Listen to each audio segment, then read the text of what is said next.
What's going on, Pixel Hackers? Christian Lovrecich from PixlFeed here. And in this video, we're going to talk about on why does Facebook ads ROAS drop when we scale and how to fix it. But before we get started, make sure to smash that like button, subscribe to the channel, and let's dive right in. So there's a lot of things that can affect your results when you're running your Facebook ads. Inside Facebook itself, the way you run your ads, your campaign structure, how much you're spending a day, and what's going on with your brand. So let's start with the Facebook ads side of things. I'm gonna break it down for you, and then I'm gonna show you how to fix it. So when you're starting out, right? And I have this conversation with brands all the time. When you're starting out, if you're starting your own store, most of you are gonna start your ads for like $5, $10 a day, $25 a day, $50 a day. That is actually considered low spend, believe it or not, right? Some brands, when they come to me, they're already doing, 5x ROAS or 6x ROAS or 3x ROAS, depending on where they're at and how strong the brand is, according with along with everything else. So what's happening is when you're running, when you do your targeting right and you're running a campaign, right, and your ad set is, let's say, at $10 a day, right, and your cost per acquisition is $5. Guess what Facebook is going to do? Facebook is going to go for what we call in the biz the lowest hanging fruit. Every time you launch a campaign in an ad set, sometimes you guys have noticed that you get a sale right away, or you get a sale like after a few bucks.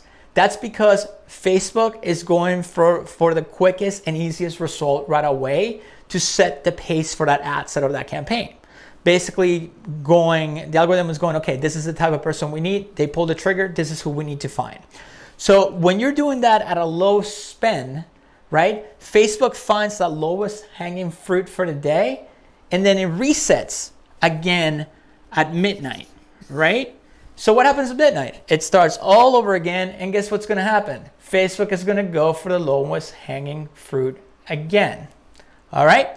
So what happens? What most of you are going to do, you're either going to duplicate this ad set for the same amount of money, right? For the same amount of money, and it might work or not. It really depends on how Facebook is feeling that day. The other course of action that some of you might take is you're going to grab this $10 campaign. If you don't know any better, you're going to double that daily budget to 20, and guess what? Now Facebook is going to pace for the day, meaning they're going to spend your money a lot faster to spend all of that, your daily budget. So now you're not spending 10, you're spending 20. So now if they find the lowest hanging fruit right away, it's the pacing, the spend's going to go a little bit faster to try to find the second one. All right. So in between those, your CPA might go from $5 to $7, right? And I'm using low numbers to make it easy for you guys, right? But let's say you're starting to scale. You're getting your results. Your CPA is where you're at. The next move that most of you are going to take is you're going to keep launching ad sets, right, to test new audiences. Let's say lookalikes, right? Because most of you guys go for like, oh, lookalikes, view content, 1%, right? And then let's say if that works, you launch another lookalike. Well, let's say add to cart, 1%, right? And now you're spending, $10 here, $10 there, right? But let's say if, you launch the VC 1%, but it doesn't get any sales, right? But these three get a sale. Well, guess what? You spent this daily budget, and even though these got results, that causes your ROAS to go down. So that's one cause for the ROAS to go down when you're scaling. You start launching new ad set after new ad set after new ad set, and guess what? Just because you use a lookalike, it doesn't mean that every single lookalike is going to hit. Okay? So that's one of the reasons why your ROAS goes down. Let me change my marker here because it's messed up. That's one of the reasons why your ROAS goes down. All right, so let's say a second issue that makes your ROAS to go down is that, let's say you are launching all these ad sets, right? Right, and let's say LLA, purchase 1%, purchase 2%, purchase 3%. Well, guess what? let's say you're getting sales on all of them at your $7 CPA that makes you happy because your product costs 50 or whatever. Well, even if that's happening and you keep scaling, you keep raising your budget by 15% to 20% every 24 hours, believe it or not, when you get to the high spends, right? When you're spending 100, 1,000 a day per ad set, there's another issue that happens. The type of person that's buying your product has a set amount of data points and signals that Facebook is looking for. And they're most likely to have a bunch of different stuff in common. So what happens is, since there's only so many people out there, right? And this can be like thousands and millions, but believe it or not, when you're spending $500,000 a month on an account, this is when gets really bad. Your audience starts to overlap. And if you actually go to the ad set level, you can actually check the audience overlap. And what does that mean? Well, one thing you're going to notice is your frequency. It's going to go from, let's say, 1.5. All of a sudden, it's going to go to 3 or more. What does that mean? Frequency means that each person inside that audience is seeing my ad on an average of 3 times in their feed or whatever placements you're using. Because Facebook is using a compiled set of data of signals to put your ad out there because they know those are the people that are most likely to convert. So now, even though you're using different lookalikes, it's the same type of people. Facebook doesn't know, oh, he has the same person inside the one purchase lookalike, right? So now you have what's called audience overlap. So now you have the same person in each ad set seeing the same ad over and over again. And let's say they already purchased from you, or they're not going to purchase from you. They're sick of seeing your ad. So nothing's going to happen. So how do we prevent that? One way to prevent that is to use exclusions, all right? And what are exclusions? Well, exclusions are like you create a custom audience of anybody who has purchased in the past 180 days, that's the max.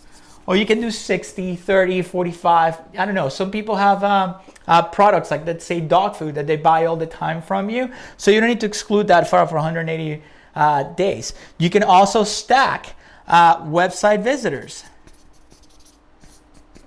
180 days, right? You exclude this on each ad set, inside each ad set. You know the little exclusion window right there? You create these custom audiences, purchase 180 days, website visitors 180 days, Facebook engagement 180 days or 365 days. Actual engagement audiences, you can go all the way up to 365 days. It's up to you how long you want to exclude these people for.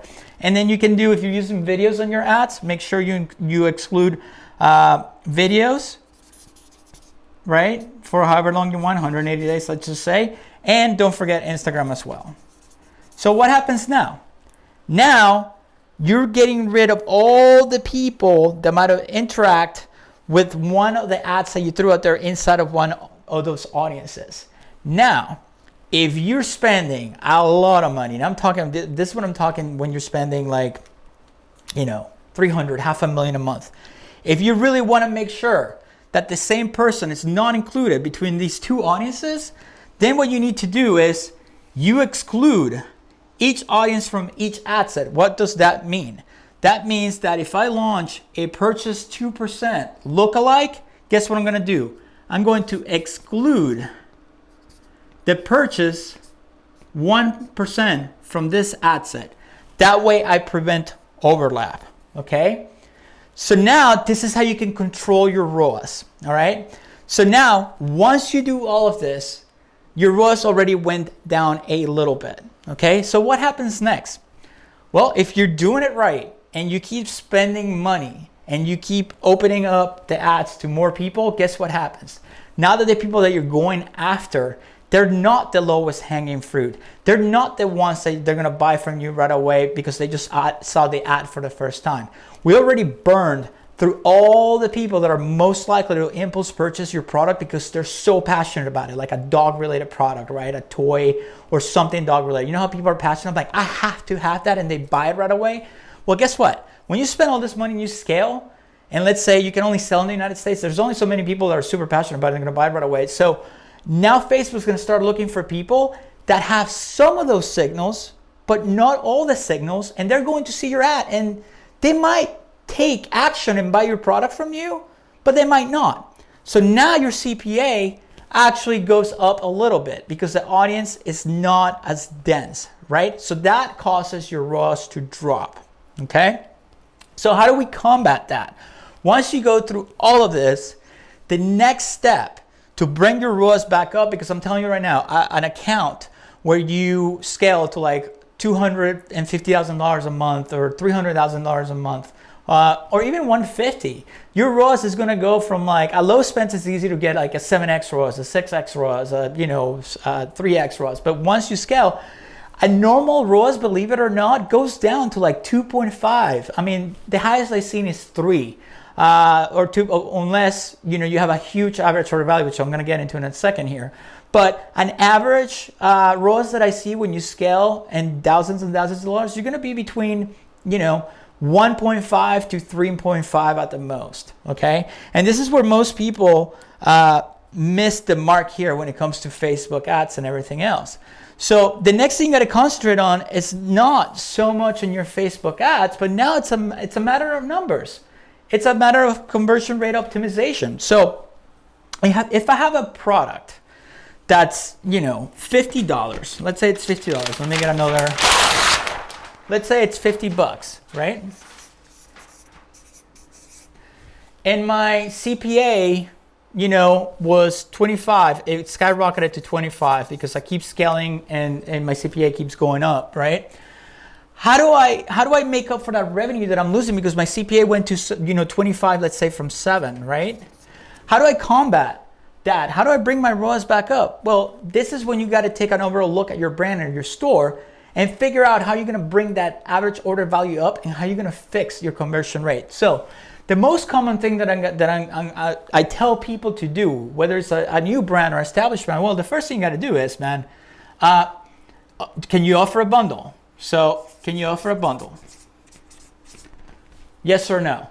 A bundle could be, quantity breaks where you offer the same product, a bundle of 3, a bundle of 5, a bundle of 2, and you give them a little discount for them to buy the bundle. Another bundle that you can do is think of like McDonald's. You get the burger, the fries, and the drink. So what upsell can I add when people add this product to their add to cart, right? So I add one upsell, after they add to cart, and let's say that upsell is $25, right? Cool. There's going to be a good chance that people are going to take the upsell right there. So now your average order value will be up to 75, right? Well, let's say, you do another, you can do they check out, right? And then you do a post-purchase sale. Right here, one-time offer, OTO, one-time offer of $50 for a bundle of products or more upsells or anything like that, and they take that. Well, guess what? So now our average order value is $125. So what happens now when your average order value goes up to $125? It doesn't matter that our CPA went up to 25 because now our ROAS is going to go up and we can keep scaling.